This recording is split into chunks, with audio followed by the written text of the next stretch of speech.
আপনারা জানেন, কার্যক্রম নিষিদ্ধ আওয়ামী লীগ ও এর অঙ্গ সংগঠনের নেতাকর্মীরা সম্প্রতি রাজধানীর বিভিন্ন স্থানে জড়ো হয়ে ঝটিকা মিছিল আয়োজনের মাধ্যমে আইন শৃঙ্খলা বিনষ্ট করে জনমনে আতঙ্ক সৃষ্টির পায়তারা করছে।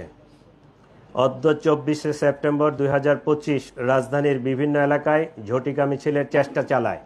এ সময় পুলিশের টহল টিম, ঢাকা মহানগরের গোয়েন্দা পুলিশের সদস্যরা এ প্রচেষ্টা নস্যাৎ করে দেয়। স্থানীয় জনসাধারণের সহায়তায় Bangladesh police, specially DMP police এবং আমাদের গোয়েন্দা পুলিশ এ সকল ঝটিকা মিছিল হতে আজকে এখন পর্যন্ত 244 জন 244 জনকে গ্রেফতার করা হয়। এই সময় তাদের কাছ থেকে 14টি ককটেল এবং 60টি ব্যানার উদ্ধার করা হয়। ডিএমপির ধারাবাহিক অভিযানে ইতিপূর্বেও এই ধরনের মিছিল থেকে প্রায় 5 শতাধিক নেতাকর্মীকে গ্রেফতার করা হয়েছে এবং তাদের আইনের আওতায় আনা হয়েছে। ফেসিবাদের পতনের পরেও তাদের হীন তৎপরতা থেমে নাই। আমাদের প্রিয় মাতৃভূমি স্বৈরাচারের থাবা থেকে মুক্ত হয়ে যখন স্থিতিশীল অবস্থায় এসে একটি সাধারণ নির্বাচনের জন্য প্রস্তুতি নিচ্ছে, এ সময় কার্যক্রম নিষিদ্ধ আওয়ামী লীগ এবং এর অঙ্গ সংগঠনের সদস্যরা অপতৎপরতা চালাচ্ছে, যেটি আমরা বিভিন্নভাবে দেখতে পাচ্ছি।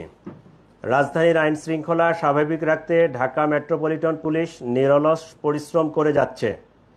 কার্যক্রম নিষিদ্ধ সংগঠনের অপতৎপরতা রোধে পুলিশের পাশাপাশি নগরবাসী সহায়তা করে যাচ্ছে। আমরা তাদের এই সহায়তাকে অ্যাপ্রিসিয়েট করি।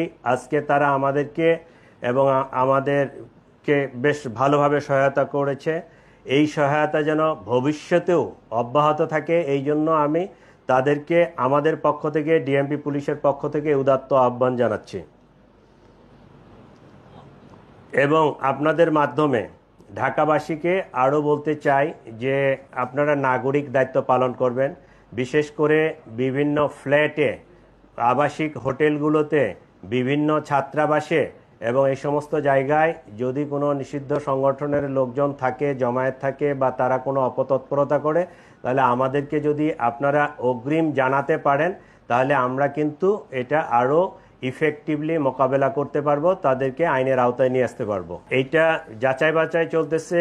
আমাদের যে তথ্য এবং ইন্টেলিজেন্স, আজকের ম্যাক্সিমাম লোকজন ময়মনসিংহ, কিশোরগঞ্জ, গাজীপুর এবং গোপালগঞ্জ থেকে আসছে।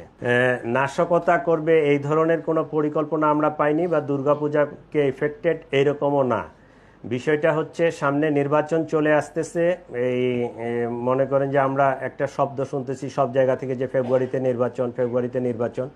এই নির্বাচনকে সামনে রেখে তারা সংগঠিত হচ্ছে, অপতৎপরতা চালাচ্ছে এবং আইন শৃঙ্খলা বিঘ্নিত করার চেষ্টা করতেছে।